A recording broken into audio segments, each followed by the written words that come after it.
मौत का आंकड़ा 1500 को पार कर चुका है। 68,000 से ज्यादा लोग अब भी लापता हैं। कई हजार लोगों के मलबे में दबे होने की खबर है। रेस्क्यू जारी है। काराकास समेत कई शहरों में युद्ध स्तर पर रेस्क्यू जारी है। वेनेजुएला में भीषण प्राकृतिक आपदा ने तबाही की भयानक तस्वीर सामने ला दी है। मौत का आंकड़ा 1500 को पार कर चुका है, जबकि 50,000 से ज्यादा लोग लापता है। राहत एजेंसियों के मुताबिक हजारों लोगों के मलबे में दबे होने की आशंका है, जिसके चलते युद्ध स्तर पर राहत और बचाव अभियान जारी है। राजधानी काराकास समेत कई शहरों में सेना, आपदा राहत बल और स्थानीय प्रशासन लगातार मलबा हटाने की और लोगों को बचाने की कोशिश कर रहा है। तो ये 5 तस्वीरें हम आपको दिखा रहे हैं। एक तरफ वेनेजुएला में महातबाही के बीच ये राहत पहुंचाती वो तस्वीरें जो अब विश्व भर से वेनेजुएला की धरती पर पहुंच रही हैं। भारत की सबसे पहली तस्वीर, वेनेजुएला के भूकंप के बाद भारत ने राहत अभियान तेज किया है। दवाइयां, खाद्य सामग्री, टेंट और मेडिकल उपकरण लगातार प्रभावित इलाकों तक पहुंचाए जा रहे हैं। दूसरी तस्वीर आपको ब्रिटेन की नजर आ रही है। ब्रिटेन ने आपात राहत भेजते हुए भोजन, स्वच्छ पेयजल और अस्थायी आश्रय की व्यवस्था में मदद शुरू कर दी है। तीसरी तस्वीर फ्रांस की। फ्रांस ने मेडिकल टीमें, रेस्क्यू उपकरण भेजे हैं। घायलों को इलाज और मलबे में फंसे लोगों की तलाश जारी है। तुर्की की अगर बात करें तो तुर्की ने भूकंप राहत का अनुभव रखने वाला तुर्की अपनी विशेषज्ञ रेस्क्यू टीमों के साथ खोज और बचाव अभियान में जुटा हुआ है। डोमिनिकन रिपब्लिक भी राहत सामग्री और जरूरी संसाधन भेजकर प्रभावित लोगों तक तेजी से मदद पहुंचाने में सहयोग कर रहा है। यानी कि पूरा विश्व अब एक सूत्र में पिरोकर वेनेजुएला की मदद को आगे आ रहा है।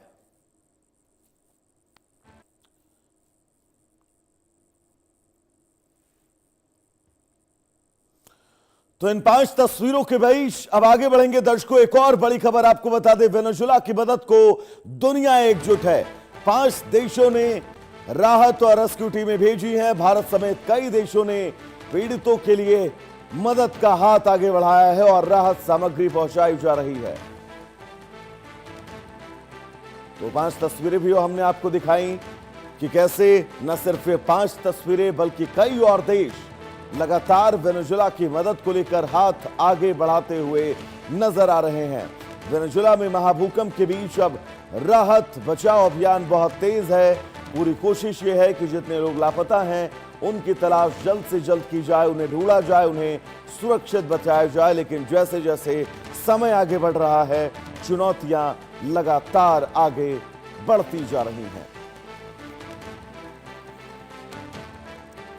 तो चलिए दर्शकों, अब आगे बढ़ेंगे और सबसे महत्वपूर्ण सवाल जो आपके जहन में हमेशा आता होगा कि आखिर भूकंप आते क्यों हैं, तो ये सवाल हम आपको बिग वॉल के जरिए समझाएंगे। दरअसल टेक्टोनिक प्लेटें जो हैं वो हिलती हैं, ये बड़ा कारण होता है भूकंप के आने का। ऐसे में आपको बता दें कि टेक्टोनिक प्लेटों का टकराना या खिसकना, ज्वालामुखीय गतिविधियां, भूगर्भीय भ्रंश में हलचल, बड़े लैंडस्लाइड की वजह, मानव गतिविधियां जैसे खनन शामिल हैं, बड़े बांध या भूमिगत विस्फोट भी भूकंप का कारण बनते हैं। तो ये वो कारण हैं जिन कारणों के चलते किसी भी देश में भूकंप आता है। और सबसे महत्वपूर्ण कारण है जो टेक्टोनिक प्लेटें होती हैं जमीन के अंदर, वो खिसकती हैं, एक दूसरे से टकराती हैं या फिर एक दूसरे के ऊपर चढ़ जाती हैं। ऐसे में जमीन जो है वो बहुत तेज से वाइब्रेट होती है और इस भूकंप की तीव्रता जो है वो इसी टकराव पर निर्भर करती है। लेकिन अब रिएक्टर स्केल पर इस तीव्रता का अर्थ क्या है,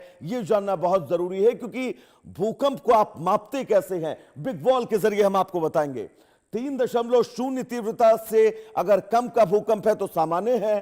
3.5.0 से 6.9 तक का मध्य से तेज भूकंप है। 7.0 से 7.9 तक गंभीर नुकसान की संभावना है। और यह भूकंप जो वेनेजुएला में आया था, यह 7.2 का पहला भूकंप और 39 सेकंड बाद जो दूसरा भूकंप आया था वो 7.05 रिएक्टर स्केल पर इसकी तीव्रता थी। और यही वजह है कि वेनेजुएला में विनाश की तस्वीरें अब पूरा विश्व देख रहा है। लेकिन रिएक्टर स्केल पर यह पैमाना है भूकंप को नापने का। जो भूकंप आता है उसकी डेंसिटी कितनी है, उसकी तीव्रता कितनी है। तो 8 या इससे ऊपर का अगर भूकंप आता है तो महाविनाश तय है। लेकिन 7.0 से लेकर 7.8 तक का अगर भूकंप आता है तो यह भूकंप भी बहुत ज्यादा नुकसान पहुंचाता है। लेकिन 5.0 से 6.0 तक ये मध्यम वर्ग का भूकंप होता है रिक्टर स्केल पर। अगर इस तीव्रता के साथ भूकंप आता है तो जो आपके इलाके में पुरानी बिल्डिंगें हैं, पुरानी जमीनें हैं, जो खंडहर हैं, उनको नुकसान पहुंचता है। खिड़की दरवाजे टूट सकते हैं, यानी कि नुकसान की संभावनाएं बहुत ज्यादा नहीं होती हैं। लेकिन अगर यह भूकंप 8.0 को पार कर गया तो महाविनाश तय है। तो भूकंप से जुड़ी इन तमाम खबरों के बीच अब वक्त हो चला है एक बहुत छोटे से ब्रेक का। कहीं जाइएगा नहीं, इंडिया न्यूज पर खबरों का सफर नॉन स्टॉप जारी रहेगा। नमस्कार।